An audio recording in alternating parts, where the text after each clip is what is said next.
ભારત સરકાર શ્રી દ્વારા 2 ઓક્ટોબરના રોજ મહાત્મા ગાંધીજીની જન્મ જયંતિ નિમિત્તે સમગ્ર ભારતમાં સ્વચ્છતા માટેના જન આંદોલનની ઉજવણીનું આહવાન કરવામાં આવ્યું છે।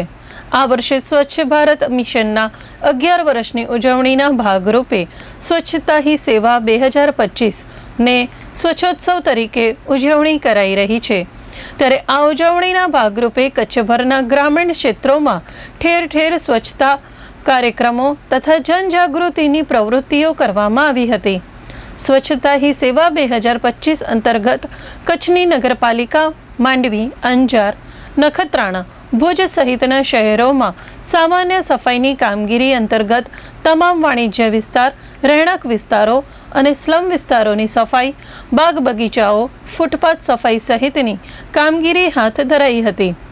આ સાથે ગ્રામ્ય સ્તરે સ્વચ્છતા શપથ, વૃક્ષારોપણ, જાહેર માર્ગો, ચોક, ફૂટપાથ, તળાવ, દરિયાકાંઠા, પંચાયત ઘર, આંગણવાડી કેન્દ્રો સહિતના સ્થળોની સફાઈ કરાઈ હતી।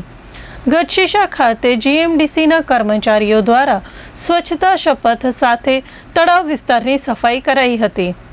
કોટેશ્વર દરિયા કિનારાની સફાઈમાં નાગરિકો જોડાયા હતા। ગઢશીશામાં ધારાસભ્ય શ્રી અનિરુદ્ધભાઈ દવેની ઉપસ્થિતિમાં સફાઈ અભિયાન હાથ ધરાયું હતું।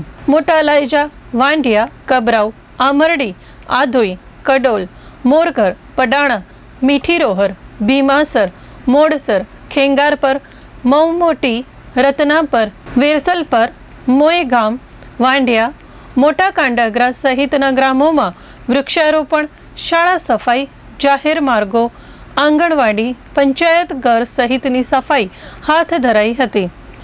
અબડાસા તથા માંડવી તાલુકા પંચાયત કચેરી, જિલ્લા ગ્રામ વિકાસ એજન્સીમાં પણ કર્મચારીઓ દ્વારા સફાઈ અભિયાન તથા રેકર્ડ વર્ગીકરણ હાથ ધરાયું હતું। આ સાથે જ શાળા તથા આંગણવાડી કક્ષાએ પણ જાગૃતિ વિવિધ પ્રવૃત્તિઓ હાથ ધરાઈ હતી। સફાઈ કર્મચારીઓના સન્માન માટે સેલ્ફી પોઈન્ટ બનાવી નાગરિકોને તેની સાથે જોડીને સોશિયલ મીડિયામાં શેર કરવાની કામગીરી કરવામાં આવી હતી।